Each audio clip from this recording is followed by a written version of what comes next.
Welcome back to Wortheffort Woodworking and Tool Tuesday, where I'm going to start talking about tools that I really think you should consider getting for your shop. This episode, we're going to be talking about shop knives, specifically Sloyd knives. I mean, this is not, your normal pocket knife or your, utility knife. We're talking a good knife dedicated to woodworking, and I'm going to be talking specifically about the Mora 106.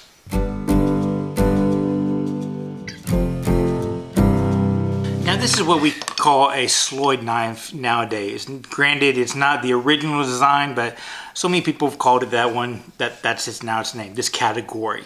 This one is actually made by Mora. People just call it the Mora 106. It is that common and that well respected. I do believe that the price has gone up on these recently. I just checked on Amazon and it was $27. This has to be one of the very rare unicorns where the top quality item is probably one of the best values out there. Now, what makes this a great woodworking knife? This is not one I use for general purpose. I have my normal pocket knife. It's a buck, and I also have my utility knife that I use these for string. I even use this one in the kitchen, opening boxes, all that kind of stuff. But I found for woodworking, these are horrible, and it all comes down to the shape of the blade and the material that the blades are made of.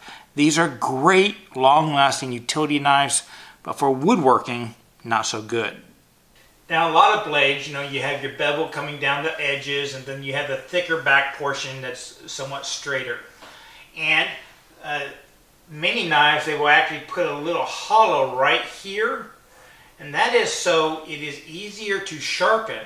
Not only do you not have to remove as much material, because when you put it on a flat stone, it's only going to be touching here and up here and skipping over that little section. So to sharpen that angle right there, you're having to remove less material.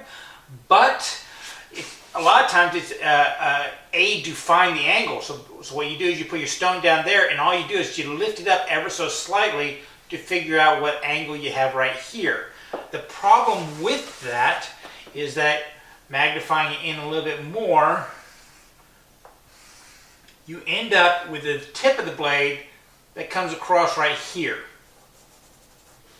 That is a pretty big problem. See, these knives right here, the blade itself is just a solid piece of metal, which is good. I mean, it allows you to get very uniform steel on it. But the Mora knife, I want you to know something. About halfway up the bevel, can you see that color change as I go around? Let me grab a brand new one. Sometimes it's easier to see. You see the color change maybe 2/3 up on that blade. Can you see that? That's because this is a laminated piece of steel. They have a really high quality hardened piece of steel in the middle, and then on the outsides they put a slightly softer steel that has a lot of corrosion resistance, stuff like that. But it also allows this blade to flex just the right amount, yet be sharp, hard on that very edge section right there, and softer up here. So when you have to remove all this material to sharpen it, you're really not having to remove that much difficult material, because the softer stuff is easier to remove. So it's just as easy to sharpen this as it is something like this, where you're only actually removing that much of the very hard material. It's almost the same amount. Can you see that? The reason why this is so good is because if you want to cut with your normal knife, I can't just lay this knife down and cut. I actually have to lift up a little bit. Let me zoom in so you can see that a little bit better. I have to actually lift up a little bit to engage that bevel for me to even slice a little bit. So the amount of control I have is just the flat where the edge is. That little bit. So you can't have as good a control when you cut. It kind of wanders in and out. Whereas this knife right here, I can just lay it down, and because it's got a little bit of that flexion, I can actually flex it into the wood to gain control, to make the slicing.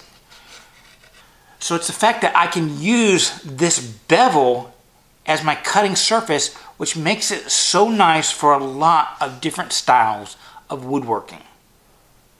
And the differences in metal types from the cutting edge to the sides allows you to do some flexion and curvatures, and it just makes it work better as a tool for any kind of woodworking.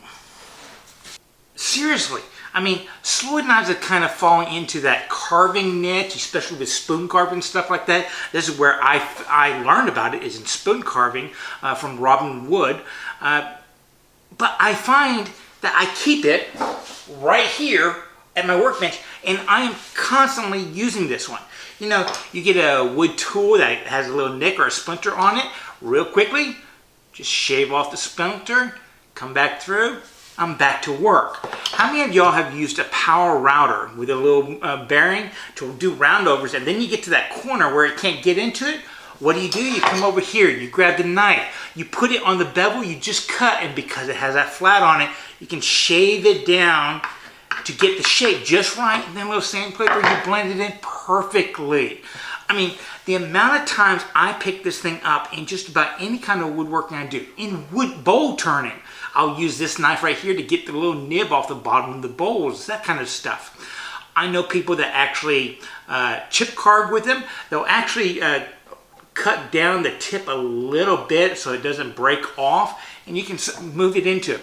I know some of the most respected woodworkers I know actually use this because of that flat bevel as their marking knife. Run it right next to a ruler or something like that, and because they are so inexpensive or value priced, they'll have 2 or 3 of them, and they'll leave one of them that they beat up the most for their marking utensils. Now, they make different versions of this one.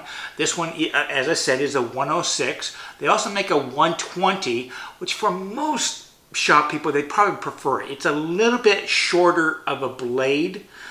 They also make one called a 122, which actually looks the same, but the cutting edge is on the other side. I haven't found a use for that one. But all 3 of them basically come with a very basic beech handle. I believe it's beech, same shape and stuff like that. This shape has kind of been dictated by the spoon carving world, I believe, but it works fairly well. It just slightly fits across right here, and you can use a whole bunch of different cuts with it. I like the fact that the back is, because it uses that softer metal on the laminate side, it's got a really thick section, so over a long day, me constantly putting pressure on the back and using it as a pivot piece works out pretty well. I don't get tired on that one. Also, I hate to say it, I buy a lot of these because I give them away quite a bit. That's why I happen to have a brand new one right here.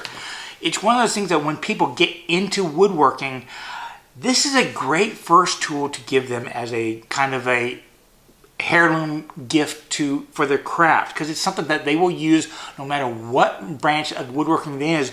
But those initial days of wood carving, you give them a stick, all of a sudden they're going to teach themselves all about grain direction. Oh, I can carve that way, but if I come back up, it starts to split because I'm going against the grain. It's kind of it's a native way to learn a lot of woodworking skills that you will apply everywhere. So it's just one of those universal tools that I personally believe everybody should get into their shop. Now, this Mora knife, it's not going to be hard for you to find. You're not going to be able to find it in a big box store, but pretty much any kind of specialty woodworking store is going to probably have it in stock. If you're in England or the UK, I would suggest you go to Robin Wood's store. I'll put a link down to there just to support him. If you're not in England, it's probably not going to be worth the shipping to get it to you because you have a local place to get to it. He's the one that actually turned me on to this particular model. I really do respect the quality of the tools he personally makes, and he himself said that he can't do any better than this. I do believe that he does make his own handles for it, like a lot of people do. Hey, you got a carving knife, you might as well carve your own handle to fit you just perfectly. I find them that the stock ones are okay. And if you have no qualms of buying on Amazon, they're available there. And I'll put a link down below to a little affiliates program that might send me a few shekels if you buy through them. But this isn't the only Sloyd knife available out there. I know a lot of people have good preferences and reasonings for those preferences. So if you have a Sloyd knife that you would recommend, leave it down in the comments below so other people can make a judgment for themselves. But this style knife with that straight blade, the laminated features, this shape that works so well for so many different things is one of those tools that I do recommend pretty much every woodworker have in their arsenal. Hope you enjoyed this. If you did, please leave down a comment down below to encourage me to do some more. And as always, remember that it's always worth the effort to learn, create stuff with whatever tools you have available, and share it with others. Y'all be safe and have fun.